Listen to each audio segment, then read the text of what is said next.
You're listening to the Fit Mind, Fit Body podcast, where we explore the connection between a fit body and positive mental health. And our big mission? It's to help 10,000 runners to develop fitter minds in the next 2 years. I'm your host, Michelle Frost. Let's get moving.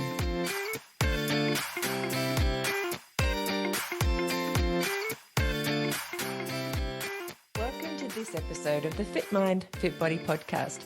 Today we talk to Sim Johnson, all the way from Western Australia. And he told me that he started running about 10 years ago when he thought, well, he'd had enough of the gym.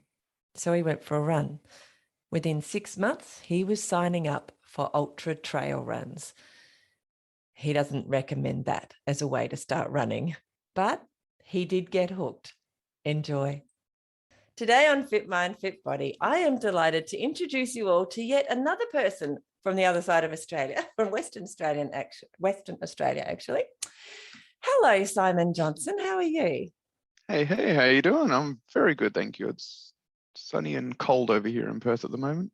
Sounds a bit like Tasmania. It actually is sunny today, but it's definitely cold.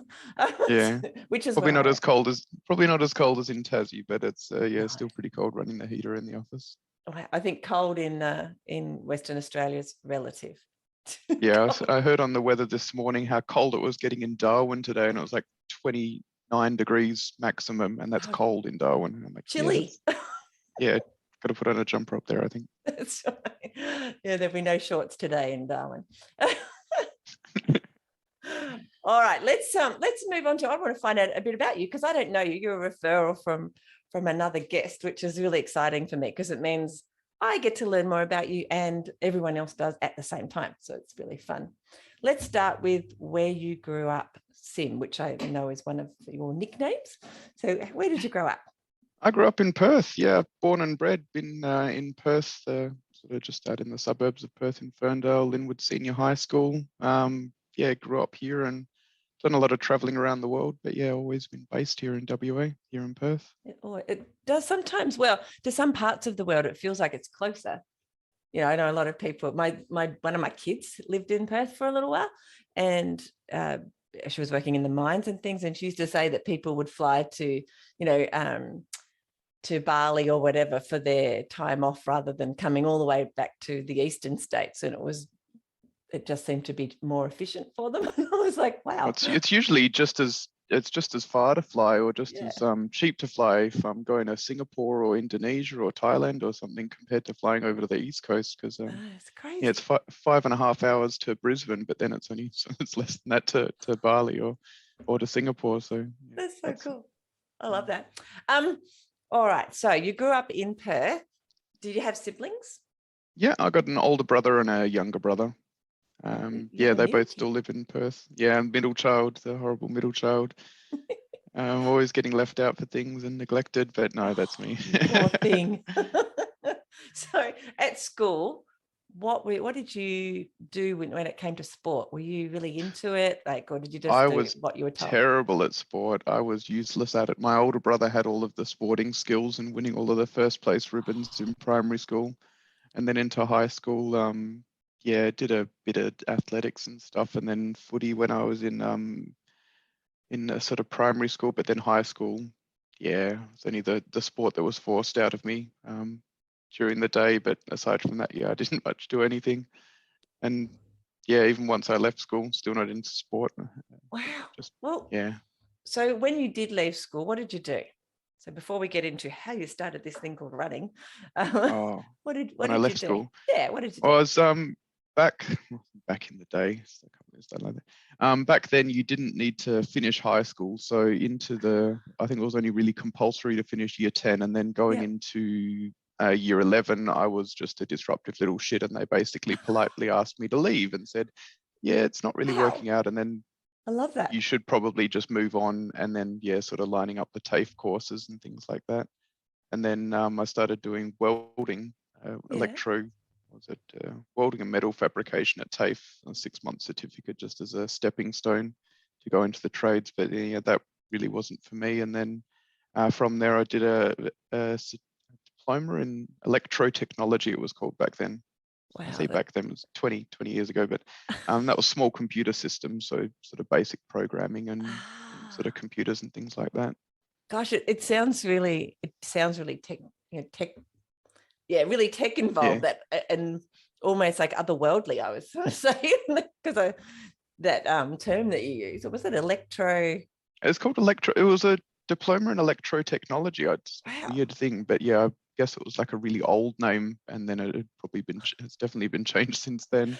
It just And made me yeah, think of what's the music, like electronic kind of or music, like techno kind of thing. That's what it electro made me house. think Yes, of. I was just my sort of music. I do like that, a lot of that stuff too. that's hilarious. Okay, so you got into computers. That's what I'm hearing. Into programming computers. Yeah, well, I enjoyed doing computers and things back then, and then from there, sort of did a bits of work trialing out in places, and then I think my first sort of proper full-time job was working at a phone shop, like selling phones in like Oh a wow. retail, like a Yeah. Telstra shop sort of thing. And I was there for a few years. Yeah, but not into computers and things like personally, I enjoyed computers, but never really did it for work. And then Yeah. yeah, bounced around with more work and So retail is what I'm hearing. Yeah. yeah, that was in sort of my late teens, early 20s. Yeah. That I did for a couple of years, and then went to work at a company called Messages on Hold, doing sort of the operations around that, sort of the hardware side of things. So I guess hardware and a bit to do with computers and that. And then that's when I finally, after that, when I sort of finally stepped into the IT industry, which I've been in for the last probably 12 years now. So what are you doing now Um, in the IT industry? After stepping through all of that, sort of doing some Yeah. operations, technical stuff, I got into project management, and I've been doing sort of project management for 7 years now, 8 years. Wow. And then now doing cybersecurity project management. So managing sort of large cybersecurity projects for a cybersecurity company based here in Perth, but they're actually a sort of national and Yeah. international company. There is a lot of work in that now. My husband's Yeah, been in IT like most of his life in one way or another. And we're only talking the other day about just how much work there is now in cybersecurity. yeah, because cyber used to be just a part of IT, and it's just Mm. sort of just happened with IT, but now sort of in the last, I'd say 5 to 10 years, it's only just branched off into its own thing and sort of Mm. become as massive as it is, and it is definitely growing. The company I'm at just can't even keep up Yeah, hiring people, and sort of we've doubled in size in the last year and that's amazing. continue to grow. And I think Yeah. sort of they're tracking to double in size again and sort of be sort of that global powerhouse of cybersecurity here in well, around the world. That's awesome. So are Mm. you based in an office or are you at home?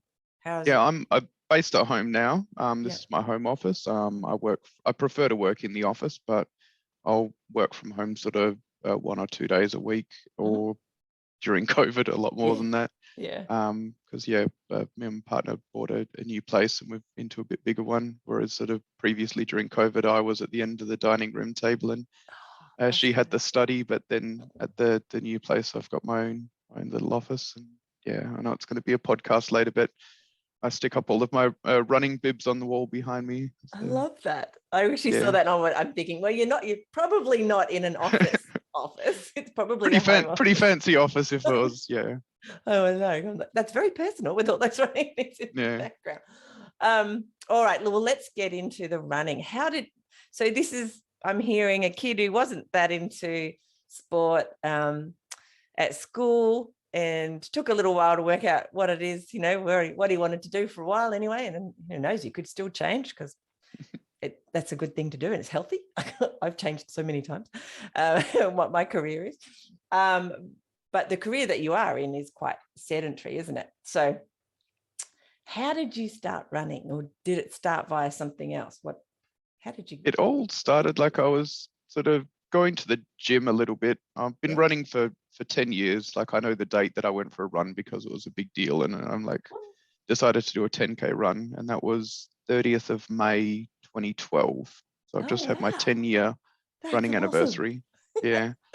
So it's been a while, but yeah, basically before then I was sort of in a long-term relationship, and then we got divorced, and then I was, Mhm.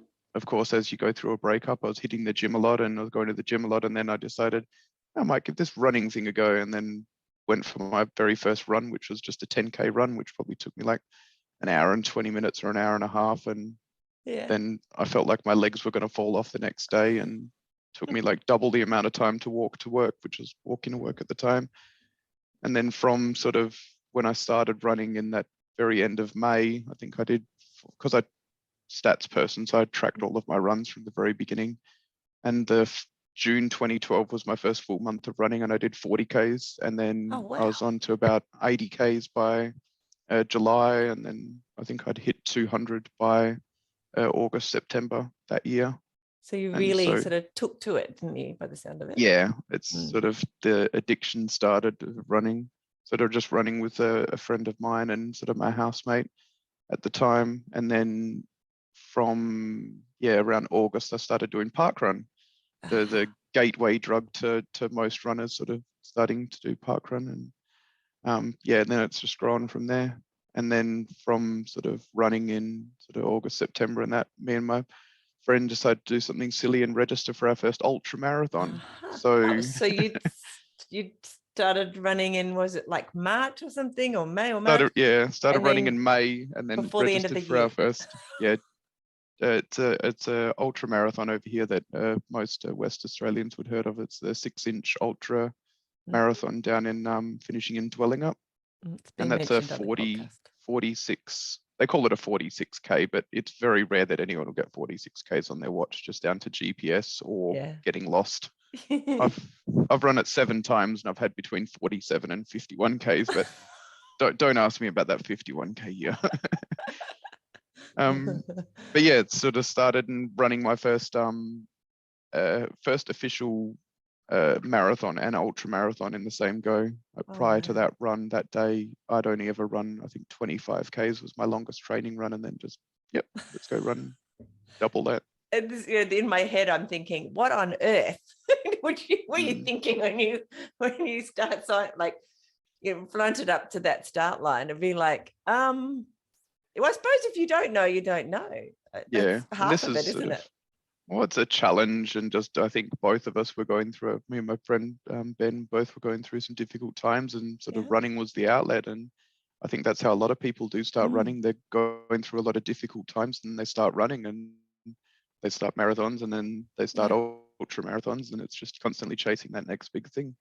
But yeah, being on the start line at sort of, because you're starting at 4:30 in the morning before dark, out sort of in the middle of nowhere, just on this side of the road, and waiting for the sun to come up, going, what the hell have we signed up for? And yeah, I went back another 7 times to do You must that one have as well.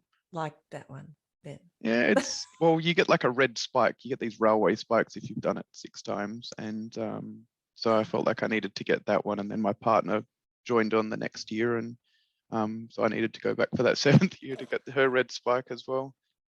And that's probably one of the few runs that I've done that many times. Yeah. Like well, I think most of my other ones sort of, you do the big ones a couple of times, but then you kind of move on to the next one. Yeah, to the next thing. I suppose, well, Mm. for me, I think I've done 6 or 7 Melbourne marathons. And I keep Mm. thinking, do I want that Spartan t-shirt? A bit like your spike, because you've got Yeah, to do 10 of those. I'm like, I because don't then, really well, like them. you're at 7, so you're kind of committed now. It's Because like, if you're at like 2 or 3, you're like, but 7, it's like yeah, it's different. you got to Yeah. round it. You got to round it Mm. out. Whereas yeah, I think I'd rather do trails now. So that's one of the issues. I don't really want to Yeah. go pounding that pavement anymore. That's my own thing.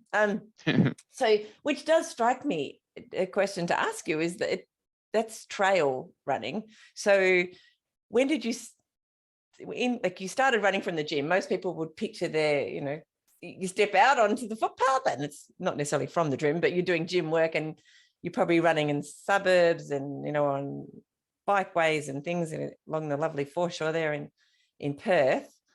What made you go into trails so Well, early? I, s- that was just an ultra marathon. I think we Okay. just saw that as a challenge, and that we was me and my friend, and for several years after that, it's still primarily road running that we did. Okay. Yeah. Um, and I think that one, and then we did like a me and my friends did sort of a small handful of the Perth Trail Series events that are over here, but those ones are only sort of the shorter 15 to 25K sort of maximum, those ones. Oh, as far as sort of ultra running, because that was my first ultra marathon, but Yeah. then from then I did a lot more half marathons primarily. And then I probably didn't do my next actual ultra marathon out on the trails, like big ones, until sort of getting back into it maybe 4 years ago, I think 4 or 5 years ago, when I don't know, I'd need to check the wall to see, Look because at these the are just, wall. yeah, the wall is just, they're just half marathon and above. So I mean, I've got A lot more boxes than full that. of other I don't know why I kept them, but well, that's why I kept them. That's just the half marathons and above the bibs. Yeah. I think there's about 70 there. Wow. But yeah, sort of getting into the ultra marathons and the bigger stuff, that's probably only been in the last 3 years, doing a lot of the Ultra Series WA events over here. Sort of the backyard ultras as well since 2020. So just going way, way, way back. So you said you were going to the gym. Mm-hmm. I'm just trying to, in my brain, it's like, what made you want to be fit in the first place? Why did you used to go to the gym? Like what? Being depressed and Yeah. going through a separation and just Yeah. going to the gym 7 times a week because you didn't have Yeah. anything else to do. So it was It's filling sort your of time sort of thing, yeah, rather it's than an sitting in front it's of an the telly outlet. or gaming or Yeah. whatever. Like that Yeah. was Or your, before then, I was a big gamer, and okay. I played a lot of I did a lot of Mm. gaming, and then once I went through the separation, I sort of went, nope, should stop doing that and start going to the gym. Yeah. So I guess it's always just replacing one addiction for another. For another. Some people drink and smoke, other people do ultra running. I guess Yeah. well, I still drink, but I don't smoke. There's often a Other trigger though. That's what I yeah. wondered. Like what the trigger was that said gym and not, more gaming or going to the pub or whatever other you Yeah, can I think choose anything. any person out there has an addiction of some kind, and it's either drinking, smoking, gaming, watching TV, Mm. or running. Mhm. Some addictions are a lot more healthier than the others. Yeah. Some are a lot more expensive than others. Yeah. And yeah, people think running is a cheap sport, but Exhibit A, I don't want to do the maths on how much all of those ones cost, along with All those bibs on your a- wall. airfares to get to those different ones, because yeah, you can run anywhere, but no, Yeah. let's do that run on the other side of the planet. And Well, you'll have to that sort tell of, us about some of those. That would be really yeah. cool. Some of the most far-flung ones that you've done. So was it, not wanting to harp on it or anything, but did you have any friends who were going to the gym? Did you read an article? Sometimes we watch a movie, we can't often even recall why No, you make one choice over another. It's kind of an interesting thing. I think I just had a gym membership that I didn't use, and then Oh, I'm there you like, oh, I'm go. gonna start using this one. There you And go. then I used it a lot. And Yeah. then as far as getting into running, I don't know what the trigger was. I guess Yeah. I just wanted to go for a run, and then went out for a run. And I was living in the city at the time, so I went out Yeah. and did a little loop. Yeah. It was like 6:30 pace, 6:40 pace, like, because stats Yeah. and all, I've got every single run from, and I've uploaded the older ones from a tracking app that I had to Strava. So now you can see sort of a decade's worth of running on my Yeah. Strava, which is, yeah, gotta love the stats. Well, when I started running, I also quite like stats, and I would write it because there was no such thing as Strava, or there was no Yeah. such thing as anything really. Actually, well, the watches we had just told us the time. Yeah. Tell Oh, it's us. amazing. This they tell the time now as well, these ones. I know. I could even take a phone call with mine. Mm. Anyway, for me to get that information in there, I have to sit down. I occasionally come across my old books, and I think the funny thing is, I used to think, well, a half an hour run, that's obviously 5K. Just being, no, sorry, a 25-minute run was obviously 5K. At half, when I was in my 20s, a 6K. Yeah. Now I'm in my 50s. A 6K run must take half an hour. So in my brain, it was always just 5-minute Ks. Like my head just did that. Mm-mm. But now, irrelevant of how fast I run now, which is much, much slower. But knowing how fast it actually is, I'm like, I wonder how accurate I actually was back then. So it's quite funny. Yeah. Sometimes now you just like, oh, you feel like you're running a lot slower than what you are, or you're running a lot faster than what you are, and you look at your watch and think, oh crap. Yeah, I probably don't Depressing want to sometimes. know. Yeah. That's probably what it is. Okay, so you've taken to this running like it's amazing. Before we move on to some of the races you've done and how you keep running, have you found for your work that it's been beneficial? Because you are in, as you said before, quite a sedentary occupation with a lot of sitting around chasing cyber criminals and setting up cyber whatevers. Do you find it helps? Because there's also a lot of people in that industry, I assume, who don't get a lot of exercise. Yeah, I think I'm one of the there's not many people in my office that actually run, or nobody that runs as much as me out of sort of 100+ people there, just in the WA office. But yeah, it's sort of sitting down all day. But I mean, I do try and walk around as much as I can, sort of in between meetings and stuff, and even catching the train, walking to the office and back again. But yeah, it is, particularly with this new job, because with my previous job sort of haven't been as hard a work, and could fit in a lot more running and things. But sort of with the new job, it is a lot harder to fit those Ks in. And sort of when you're leaving in winter, particularly sort of heading into the office when it's still sort of sun's just coming up, and then you're leaving when the sun's just going down, it's pretty hard to fit those Ks in these days. But I still manage to try, and even starting to sort of start a little run club at work, because there's people that wanting to get into starting to run and trying to do a what do we call it, CCX to 5K. It's like a spin on the couch to 5K. Trying to encourage people to actually start running, and just getting them to do their run walk stuff. They think I'm still crazy with all the stuff I do, but I think a lot of them are trying to work towards their first 5K, or even get back into it when they've not been running for quite a long time. Oh, I love that. That's awesome. I used to work in an office in my 20s when I was mad keen about running, which I still am, obviously. But in the beginning, and I was like, and I would run, 6 days a week, and which I don't now. And I would run at lunchtime, and eventually there was 3 or 4 people out of the office would come and run with me as well. And I think they still run now, because they started back then, and it became a very regular thing. So that's awesome. I love it. All right. So you obviously have entered in lots and lots and lots of races in the last 10 years, like loads. What would be your favorite? Oh, favorite? Yeah. First road marathon was Sydney. That was the Sydney Blackmores one. That was in 2013, I think. That'd be favorite. But then as far as the big international ones that I've done with just those massive crowds and those atmosphere, it would be Berlin or Chicago, I think. Oh wow. Chicago was just crazy. It's like you see the final sort of 500 meters of your average marathon sort of in Australia, and there's those crowds. But for the Chicago marathon, there was like wall-to-wall crowds for 42 Ks. It was just insane. There was people everywhere. Wow.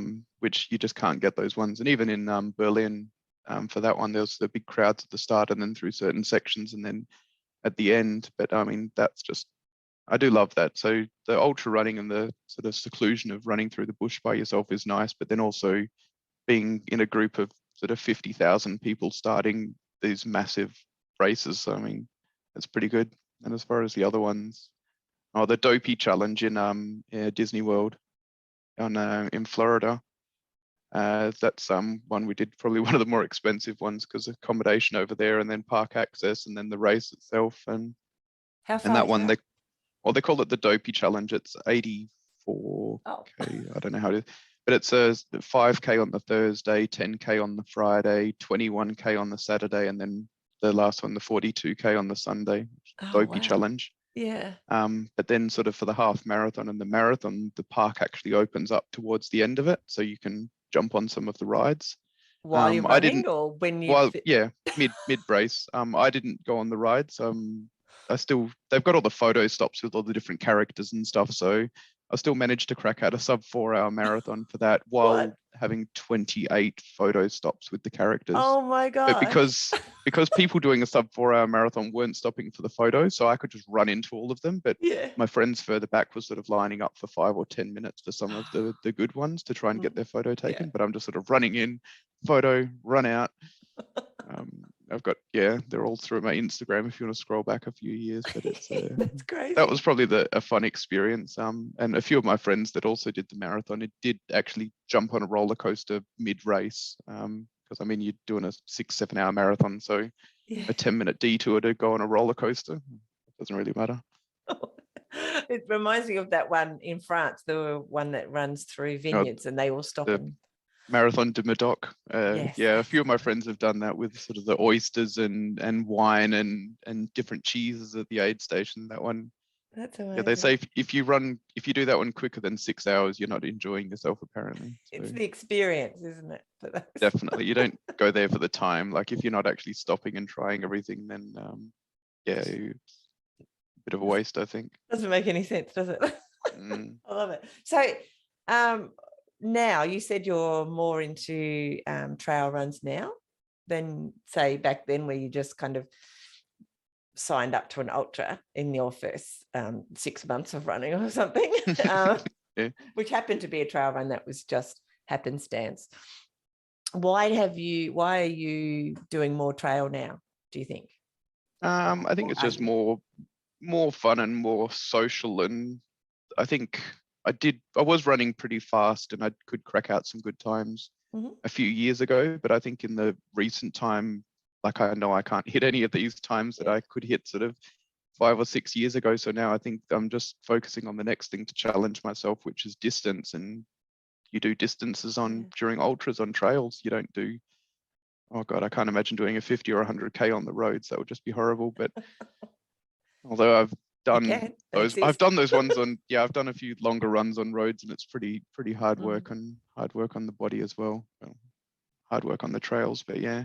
Have you done the track ones? You know, the track ultras where you run for like 6 hours, 12 hours, 24 hours. I've not done the proper track ones where you're running around a 400-meter track. That I think would just be horrible. But I have done what is it? The name eludes me right now. Light Horse Trail Ultra. That one's a track.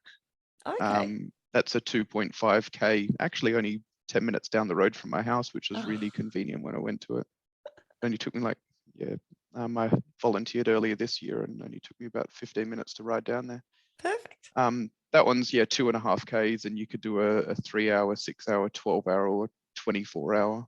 And I've done I did the 6 year, the 12 hour, the 6 hour, then the 12 hour, and then the 24. Wow. Yeah, did pretty well in the 6 hour. I did 70 something Ks, finished in about 4th or 5th place. Wow. That's and awesome. Then the 12 hour, I did 102.5 Ks. And I think that was about a 4th place or 5th place finish. I could see the person just ahead of me knew that I was just behind them, so they wouldn't give any time. And then when you're running around a track, you constantly sort of like, is it them or who is it? Not knowing who the name is. And then for the 24 hour, my first official 24 hour event, that one, I didn't have fun, and I only did I only did 108 Ks at that one, but doing 102 Ks at a 12 hour and then doing 108 Ks at a 24 hour. Did you have a 10-hour sleep at some point? No, I tried to sleep, but there was some very drunken, noisy people in the tent next to us that were just having a bit too much fun, so I couldn't sleep. And then I went back out there and kept moving.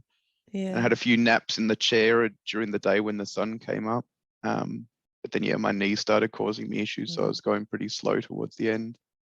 And I think, the next time I do a 24 hour, I'll definitely just enjoy myself and have a nice long sleep in between. And then I'll probably beat that distance anyway. Easily. Yeah. Because we learn, don't we? Yeah. These days. What do your family and friends who knew you before you ran think of you now? Oh, still a crazy person at running. I think that's how I sort of divide the circle of friends. I think with most runners, you have your non-running friends and then your running friends, and that's when you've been running for quite a while, that's how it is. It's sort of the people that don't necessarily run or aren't in that crazy running community, and then your running friends. And I still have a lot of friends that I've known from before then that I've known for a very long time, and I think they still think I'm a bit crazy, but I think them seeing me run has sort of encouraged a few of them to sort of start running. That's And even awesome. people that I used to work with a while ago, they sort of saw me running and then they got into park run as well. And then these two people, they actually got into park run and then now running all of the stupid crazy distances. That's amazing. Yeah.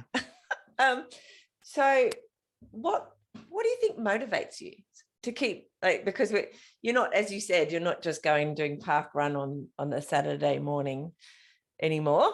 I was still doing park run on the Saturday morning. But that's not all you do. You've got all these, you're always looking for another race. Are you, like, does it motivate you to have if you don't have a race that you're signed up for, do you find it hard to get out and train, or, how does that work in your life? What does that look like? Oh, I think I do need a race or something on the horizon. Otherwise, I'd find that I'd lose all motivation and effort to actually go out. And this whole training thing, I've never really stuck to a training plan, or I just go out and run and try and enjoy myself as much as possible. And as far as sticking to a training plan and forcing myself to go out and run, I rarely do that. I probably don't train as much as I should for some of these longer events, but stubbornness, determination, and sheer stupidity can get you a long way in these events. So you don't have a coach, is that what I'm hearing? Or if you do, it's a waste of money because you don't do what they say anyway. Yeah. I struggle people telling me what to do. So I think, and I think following a training plan or having a coach, I think for me would just suck the fun out of it, because I wouldn't enjoy going out and doing it. I'd much rather just go out and just do the run. I sort of force myself to do some longer runs in the lead up to an event, but once again, probably not as much as I should for some of these events that I do. So how many days, like on average, how many days a week would you run? Or how many kilometers per week? It depends. I can get into a good rhythm of things and I could be running sort of 7 days a week and sort of 60 to 80 Ks. But then on a normal week when I feel lazy, it's probably only sort of 30 to 40 Ks a week. But I mean, in the last 10 years, once again, the stats, I think I've averaged 200 Ks a month. Wow. Is my average for the last decade. With some, I think March was my worst month ever. I only did like 70 Ks, but that was just coming off the back of a big event and sort of you kind of downtime. Your downtime, and then work was busy and excuses. But then I've had sort of 350 K months, which sort of then balances it out. So it's always been around 50 Ks a week that I try and sort of aim for. But ups and downs. Do you still go to the gym? Like, you're still doing strength type stuff? No, I do some running strength stuff. Just run. I do some strength stuff at home and a bit of yoga. Try and force myself to do that because the strength stuff does help. And my partner tries to encourage me to go to the gym, but I'm like, I'm not going to pay for a gym membership. I don't see the point of it. Much rather just do something at home or go for a run. But then it's probably going to break me eventually. I've been pretty good at dodging injuries for the last decade, and without anything too severe that's kept me out for longer than sort of a week or so anyway over the time. So that was going to be a question, the injury question. So you haven't really had many injuries that have been significant by the sound of it? I've never been off for more than a week or so. I've had some sort of ankle issues. I've got like a bony growth on the back of my heel, which I've had since before I started running, and it's got worse from running, but it doesn't get any worse, and there's nothing I can do about it. So it's just there, and I'm not going to get the surgery to get it removed, and it doesn't slow me down or cause too much grief. So aside from that, and then just the general aches and pains and fatigue of running long distances, I guess. So in that, say you said there might have been a time where you couldn't run for a week or something. How do you feel? Even just the thought that maybe you couldn't run for, say you fell and twisted your ankle or something, and you can't run, you had to go off for 6 weeks. How do you think you'll cope with that? Obviously you haven't had to.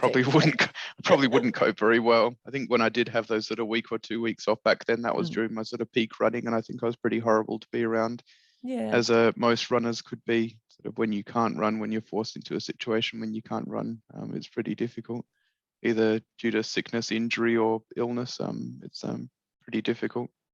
Um, And but then you everybody's always, running when you can't run. yeah, and you're seeing everyone else run, and then you just want to run.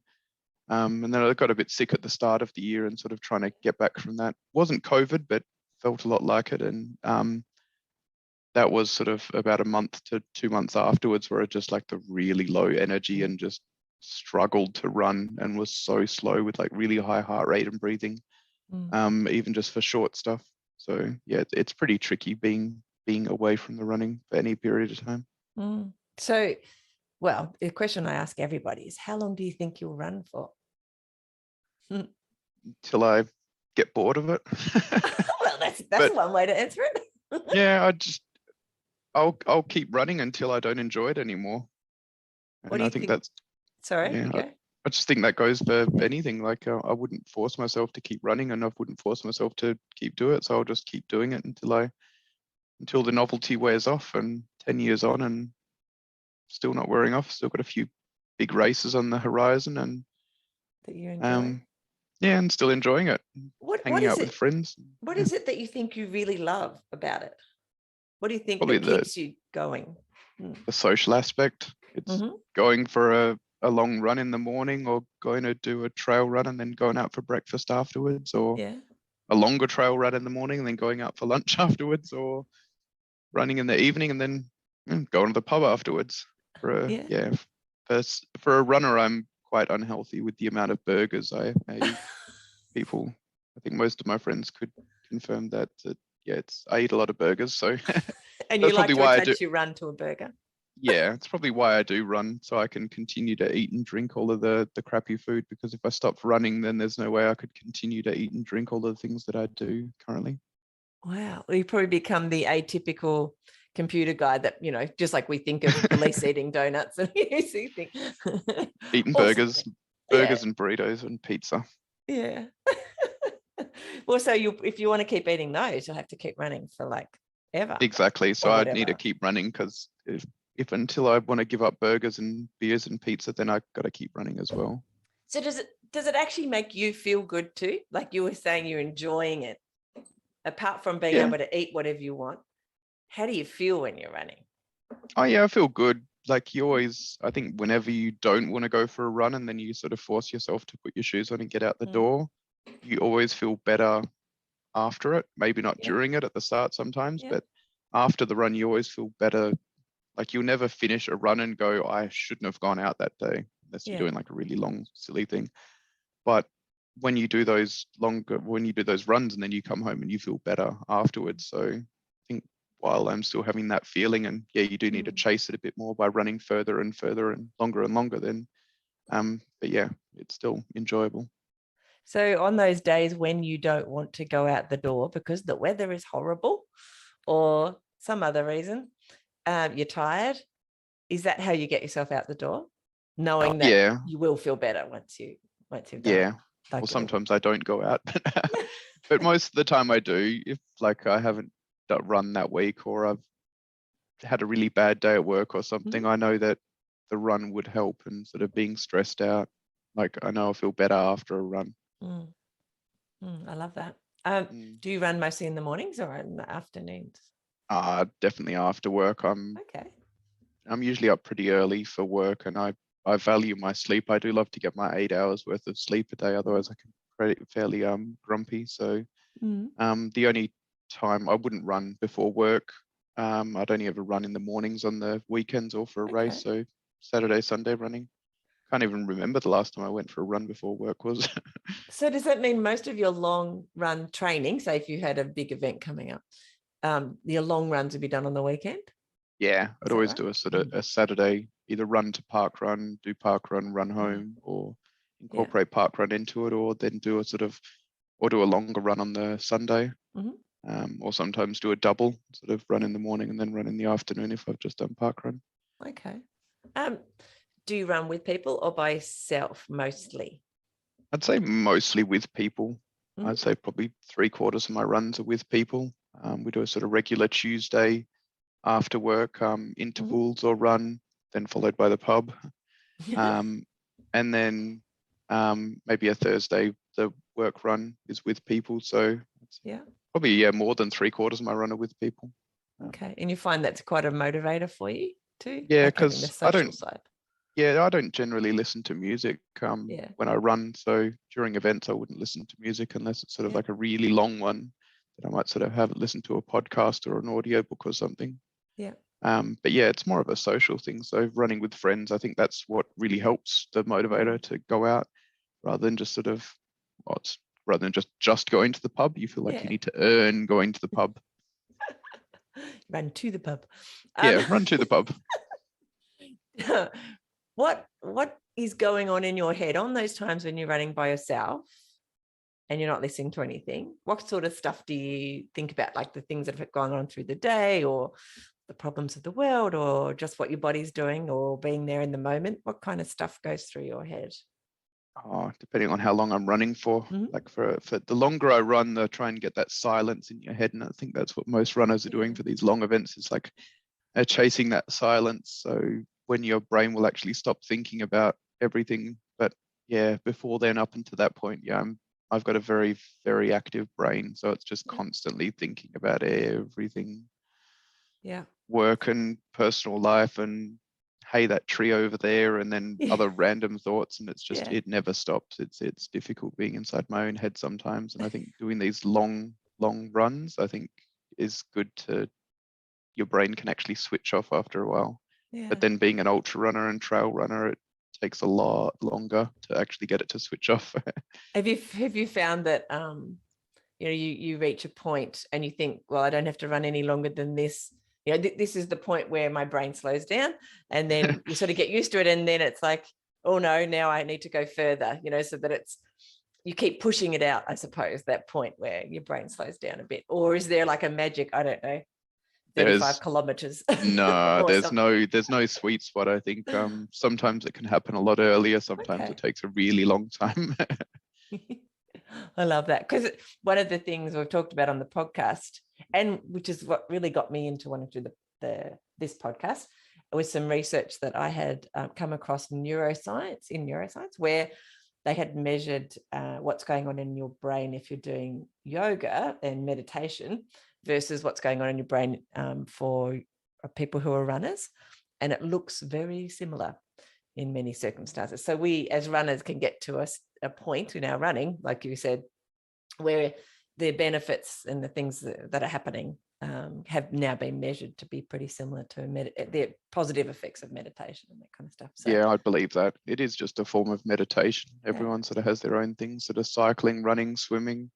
But yeah, just where your brain can just sort of switch off. And I think that's the goal with any meditation, just to sort of be one in the moment without actually thinking about anything else. I love it. It can be hard though. Yeah, it Very can hard. sometimes. There's another, I think, I can't remember the statistic, but it was something like we have 100 to 200, if not more than that, thoughts a minute without even trying. It's I'd just the believe way that. it works. I'd believe that. So no wonder we need to find a bit of respite occasionally from our own thoughts, because there's so many of them. So what's the next race that you're signing up for at the moment? What's next getting you out the one. door? I haven't registered, but I might be doing the Yabaroo Trail Ultra. Probably do the 25K for that as like a training run. Because that one's just sort of very close to my house, probably only 20 minutes drive away, 15 minutes drive away. That's just on the trails. And then the next big one that I've registered for is the Birdie's Backyard Ultra, which will be the third time that I'm doing it. And that one's down in Lake Taurining, which is sort of, most people from WA don't even know where that is. It's sort of about 2.5 hours sort of southeast, like inland, kind of away from everything. And that one's just a backyard ultra. I'm not sure if you're aware of the concept, but I wasn't until it was either Sue or Bianca who yeah, said probably to me, both tell of me what them. it was. Yeah, it's Oh my just gosh. everyone gets on the start line and everyone does a 6.7K loop around a lake or around wherever. Yeah. And every hour on the hour, you start a new 6.7K lap, and you can't start the lap until the hour ticks over, and then everyone starts at the same time. And you need to finish before the hour and then start the next one on the hour. And however quick you run it or slow you run it, as long as you're back before the hour and then start the next one, you keep going. and sort Wow. of this one's about 250 or 300. I'm not sure what it's capped at this year. 300 people going, and from that, half the people drop out in the first probably 12 hours. The Last next man half will drop standing. out. Right? Yeah, last person standing. The next one will drop out by 24 hours, and then usually by around 24 hours, 25 hours, there's maybe 5 or 6 people left. And then once you get to sort of into the third day, there's maybe only 1 or 2 left for the last 30 plus hours. It just sounds so Um, painful. but it's a social thing because this one's great because they just hire out the entire campsite. So every single person that is there for the event, either running it Wow. or supporting it or friends or family. Yeah. So most people, and it's a great time. It starts at 10 a.m. on a Friday, which is just Hmm. great. So you get to sleep in, and then you start your run 10 a.m. on a Friday, and most people, sort of over half of the people, will be finished before dark, and they've done their sort of 4 laps or 8 Yeah. laps or 10 laps, and then they'll just call it quits. And then you have a shower, and then you put on some warm clothes and start drinking, and then watch all the stupid people continue to do it for another 2.5 days afterwards. So they don't have like a they don't have like a allotted sleep time for people. If you are still in it as Yeah, last you can person you can have standing. you can have a sleep if you want, but that just means running faster for that lap, having a 15-minute sleep, It's a and then nap. starting in it. Like, you can do whatever you want in your break. Wow. You As just long got to as you decide how fast you want to run for it. And some people wow. run and do 30-minute laps, and then we'll have a 20-minute sleep or have a shower. Other Wow. people, more or less sensible, more sensible, I don't know, do a sort of 50 minutes for every lap, 50 to 55 minutes, because you don't want to be stopping for too Yeah. long because you'll start seizing up. And so you just time it enough to have some food, have some water, What do have you do? clothes. Yeah, a group of us do 2 minutes run, 2 minutes walk. So we Mhm. come in at about 53 minutes for every lap. Yeah. So our longest rest would be about 9 or 8 minutes, and our Yeah. shortest rest will be about 5. Yeah. And that's enough time to sit down, pop your shoes off, have some food, maybe close your eyes for a minute, and then start again. I'd be Um, worried I wouldn't wake up again after a minute. oh, Once you get into you're sort of 3 a.m. type of time. that sort of midnight to 4 a.m., Yeah. midnight to 5 a.m., midnight to sunrise is the tricky part because that's when your Mm. body's just shutting down. Mm. But then you're that wide off sugar and caffeine and just all of the food that you're trying to cram into you. You're sort of, your eyes want to close, but then they just want to ping open and your heart's still racing. And then with these events, they play like a 5-minute warning song, Yeah. and it's the same song every single time. At the Herdy's Front Yard Ultra, it was the Nancy Sinatra, "These Boots Were Made for Walking."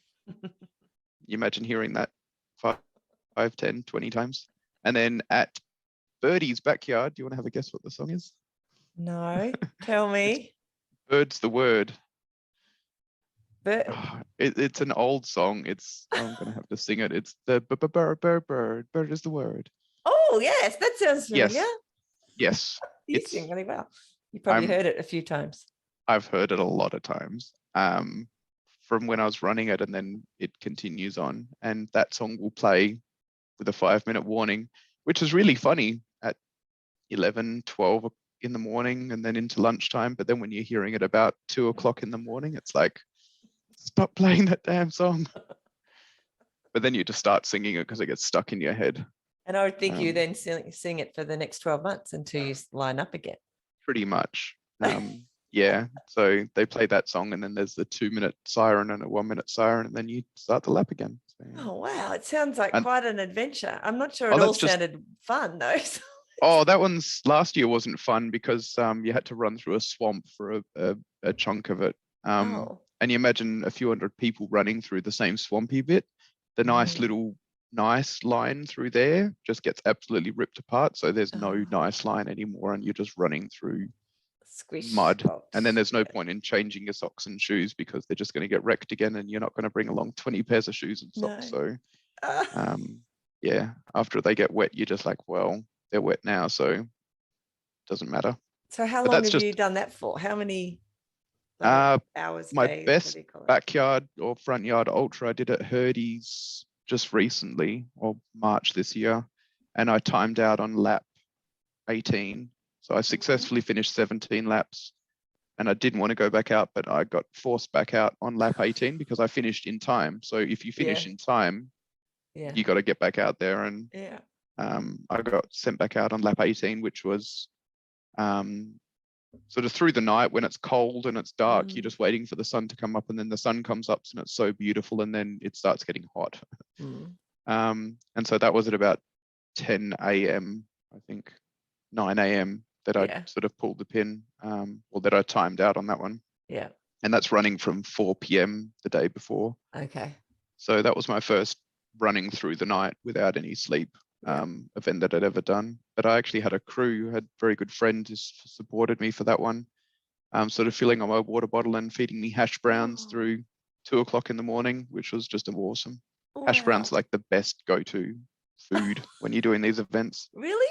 Like a hot one or cold? Like you hot ones, of course. I had a hash brown sandwich for dinner, and then hash brown snacking. Get hot hash browns in the middle of perhaps nowhere. I don't know. In the middle of the night. A little stove, a little pan. That's what happens when you have a crew, that awesome crew that makes your hash brown sandwiches. That's amazing. You have the best friends. Oh yes, they're pretty good. It was amazing to have a crew. So to just come in and you get your water bottle filled up, and you just, for those sort of 5 or 10 minutes, you're getting treated like a king, and it's sort of back out to do it again. And have you crewed for others? Yeah, I've helped out other people. That's the best part about these ones. It's sort of, as everyone starts dropping off and there's only a few people left, then one person could have like 4 or 5 people crewing for them, just trying to help them. And the first year we did birdies, we just started crewing for Phil Gore, who came second in that very first year. Because we had a camper van that was right on the start line. So we said, you can just lie down in our camper van, which was really nice, resting and stuff. But then onto the second night, we wanted to go to bed, and then we're like 2 o'clock in the morning. It's like, Phil, you're still going. But we're sort of feeding him, and you're just getting anything for them. And then there's other people you just sort of, they're looking a bit delirious. I remember John Pensie's, he'd sort of coming in after about 30 hours, and I'm like, oh, John, do you want some water? And he was like, oh, no. Like, drink this. And he's like, oh, you're hungry? And he's like, oh, no. Like, eat some watermelon. He's like, okay. Because your brain just checks out after a while. So you kind of need to have a plan going into these events, and you tell your crew, make sure I'm eating, make sure I'm drinking, because if you've been going for a long time, you need somebody to tell you, eat food, drink water, because otherwise you just don't. So what do you think your limit is? Like, is that something you think about? Like, how far am I willing to go? How many days am I willing to run, to go in an event? Is there or you just want to keep going until you find whatever that limit is? You keep going until you find whatever your limit is. I mean, I did the 18 laps at Hurdy's, but that's on sort of fairly good track that's easy to run and easy to navigate. And then the birdies one is running through swamp. So, I mean, the best I've done is 125 Ks. I mean, I've never done 100 sort of miler event or 200 milers, but I think could be on the horizon. But as far as my limit goes, I don't know.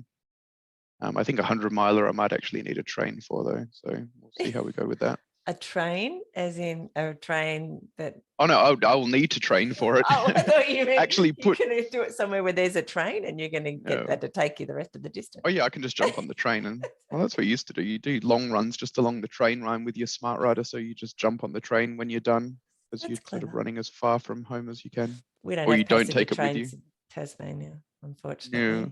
Sorry. Too many hills. Too many hills. Yeah. All right. So it seems like you've got lots more adventures that you will be doing. Are there any overseas ones that you've got your eyes on? No. Well, there's a few. Yeah, I do want to do some of the big road marathons around the world still, because I've done some of them. So I still wanted to do like Boston and Tokyo and London. New York? Yeah, New York. And then maybe Paris. Been to Paris a few times. And then sort of other big ones. There's just other nice marathons. We were registered before COVID to go to do a temple marathon in, can't remember what it was. Where all the temples are. Yes. Siem Reap? No, it's the Cambodia. Cambodia. There you go. There's There the you go. Cambodia Marathon. We're registered to do that in 2020, August Yep. of 2020, but then that got cancelled. Mm. So, but yeah, we do like holidays, and I mean, nearly every single holiday we've ever been on, it sort of worked around another big race, sort of California International Marathon, Chicago. I did the Queenstown Marathon, then yeah, Berlin, and yeah, and then the Dopey Challenge as well. Sort of, they've always been around bigger sort of holidays where we've done the big holiday and then sort of traveled around as well as far as the sort of doing the run as well. So do you tend to do your run for, like, if you're planning your holiday, do you plan it so the run is at the beginning of your holiday or towards the end, or just Usually towards in the start or in the sort of first part of it, Yep. because then you can sort of do all the eating and drinking and everything else afterwards. Yeah. But And yeah, relax. and you want to try and get in with as much time, because sort of getting in the night before on like a Mm. very long flight is usually hard work. But we Mm. have done that before, sort of So getting in the hard. night before these big races. Mm-hmm.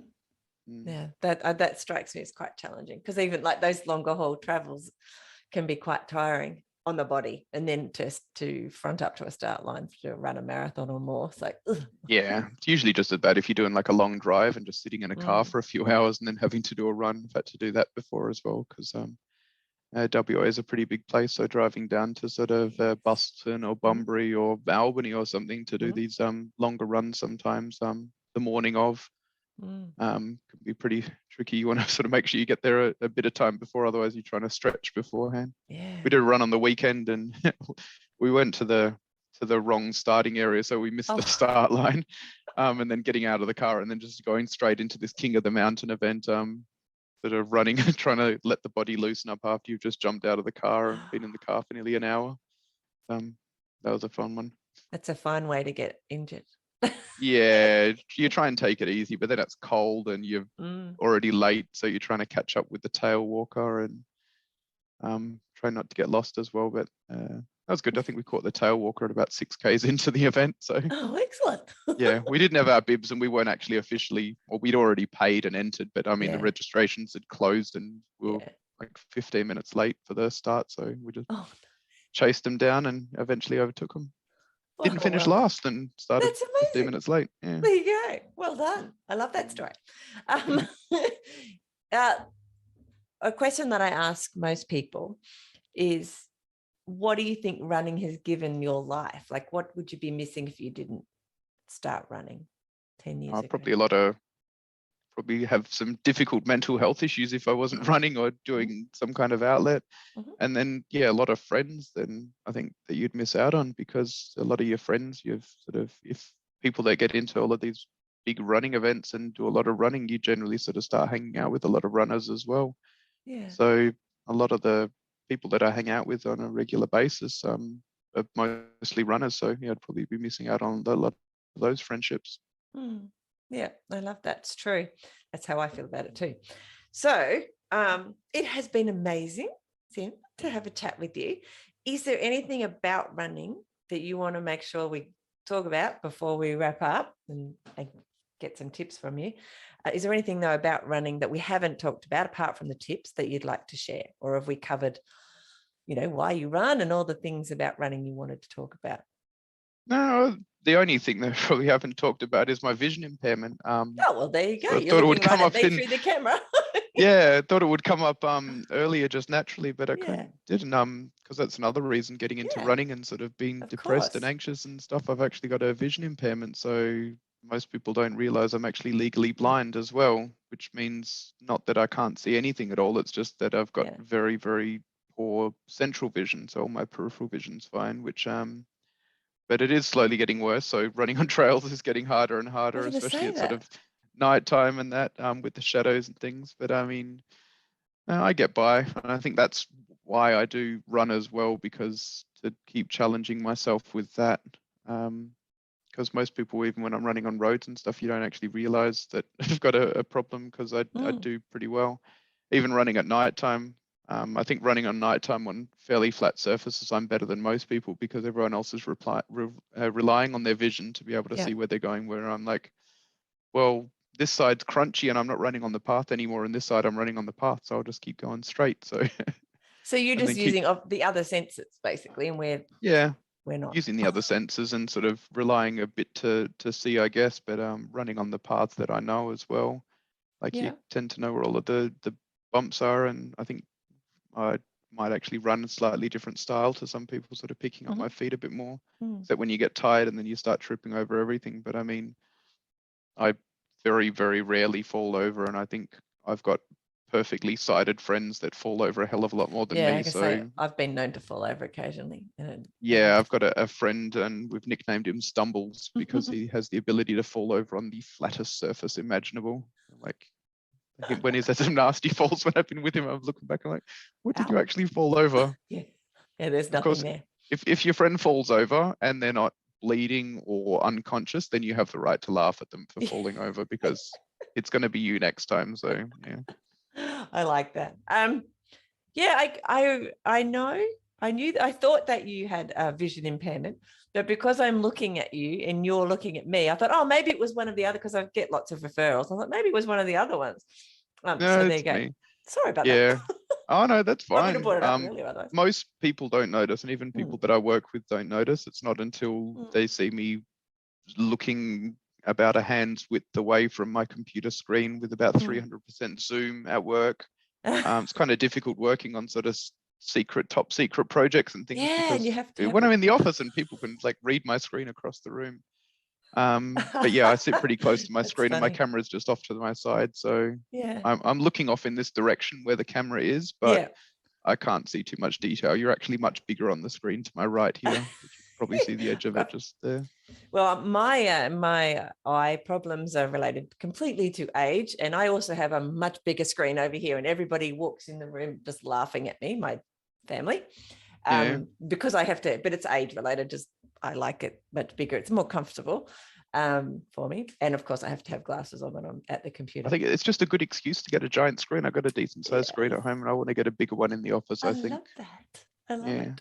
Or you could get one with some kind of gradient sort of too. So if people like, you can get them if Oh, like people aren't looking. bifocal screen. Well, no, so Oh no, the color. So the if you were at this angle up here looking down, you wouldn't be able to see it because there's some kind of gradient color on it. You should know more about that than me. yeah, You're I the do know technical. those ones, but because I Manish. sit so close to the screen, I've found that some of the screens that have sort of those things naturally Yeah. built in, because I'm so close to the screen, when I'm really close and I'm looking over to the left, it starts to gray out that area because I'm looking at it on such a Yeah. sort of sharp Yeah. angle.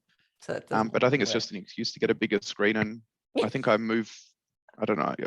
When people see me working, that they said that it kind of makes them feel nauseous because of how Yeah. zoomed in I've got it and how Yeah. quickly I'm moving around the screen as well. And most people can't read what I'm looking at anyway because it's bouncing around that much. Yeah, because you've got to work, I guess, move things around the screen as well, as you said. Yeah, Because reading it an email is sort of panning left to right and doesn't left to right. And fit on the same screen. yeah. So Well, I how used long to have you had the have vision impairment?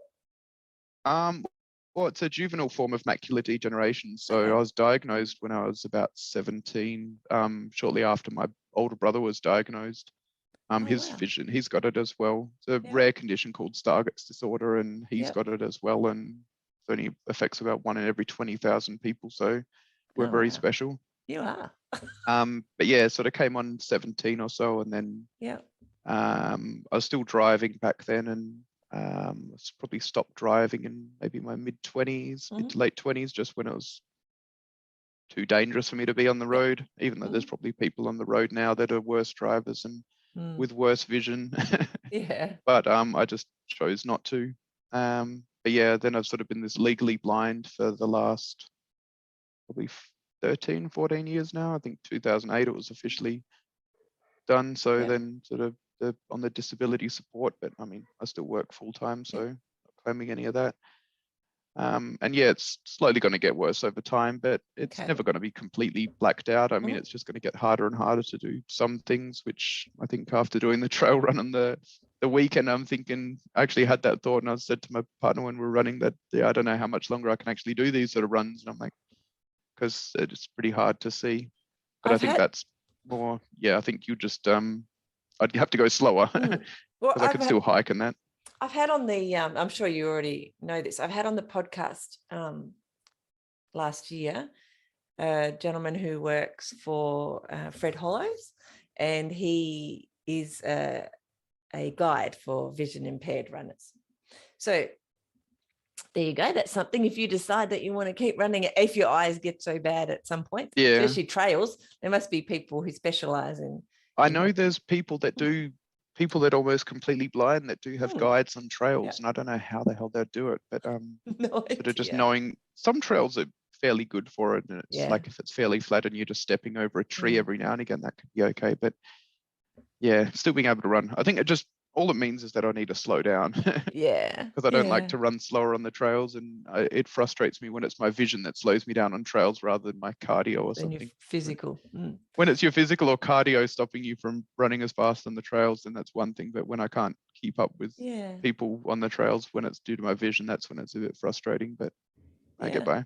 You're riding though as well. You said before you rode to the start of a race. Oh yeah, I do a bit of cycling, and once again, because you're cycling, objects tend to come up on you a bit faster. So I think I've not been riding as much because things come up on you a lot faster, and you don't want to hit anything or hurt yourself. So you ride a bit slower. So I'm okay at the slower speed with the cycling. And especially if it's sort of on open roads or paths and things where you're not going to hit anything. But yeah, I think I still probably push myself too fast when I'm on the bike. And then when I am running sometimes, but I think it'll just be the first time I hit something when it'll sort of slow me down a bit more. But yeah, until then. Until then, it's one foot in front of the other and as fast as you can go. That's it. And I think that should be for everyone, just to keep going one foot in front of the other until you can't go any further. Oh, I love that. Thank you for sharing. As I said, I was pretty sure that you were the vision impaired person, but you don't look vision impaired talking to me. And then I've got lots of other people referred, so I thought it might have been someone else. So there you go. So that is fascinating. As I said, maybe check out the guiding. Who knows? Yeah. Maybe you could be a guide first. And I've helped out people with the guiding with the Melbourne Achilles group. Sort of been there and just sort of running there. But I think I don't think I need a guide at this stage. I mean, they're handy to have during these big road events because they can sort of guide you along. And I have had guides before, but they're more just a sort of for pacing almost. But yeah, I think I would definitely use a guide when I get to a point. And I know I've probably got a lot of friends out there that would be happily guide me through some of these events. Yeah, it's quite a specialist skill too, I think, from what I what I learned. Yeah. And it's a fun thing to do because then you still get to take part in the events and you get to help people. That's why I do a lot of the pacing work for some of the big road marathons, because it's free entry to a run and you just get to help people and then get to get some medals at the end, but helping people along the way. As well. Yeah, that's awesome. Thank you so much for sharing that. I'm sure there'll be people that will help as well. So again, thank you for sharing your time with us. It has been awesome to get to know you. But before you go, can you give me some tips for beginner runners? So if somebody came up to you and said, Sim, I want to start running. I see you're doing amazing things. How do I do that? What would you say? First tips, I guess, would be just to ease into it, to not go too crazy. Because some people would struggle to get into it, but then when they do start running, they just want to run more and more and more. And that's how you'd probably hurt yourself to begin with. So that'd be the first tip, to just sort of take it easy and just to slowly ease yourself into this running and ultra running sort of thing. Don't go and register for an ultra marathon for your first longest run and then just go in straight into it without much training. So don't do what I did. And then I think the other big tip, I think, for everyone is to just never compare yourself to the other people, because there's always going to be people out there faster than you and better than you in running, and to never let yourself get down over people that are overtaking you. And the only person that you should be racing against is yourself and possibly that person that is just in front of you. Yeah. Just chase down that person in front of you. But as far as comparing yourself to friends or family or to other runners, just don't do that, because that's just a right way for disaster. Just focus on yourself and bettering yourself as a person.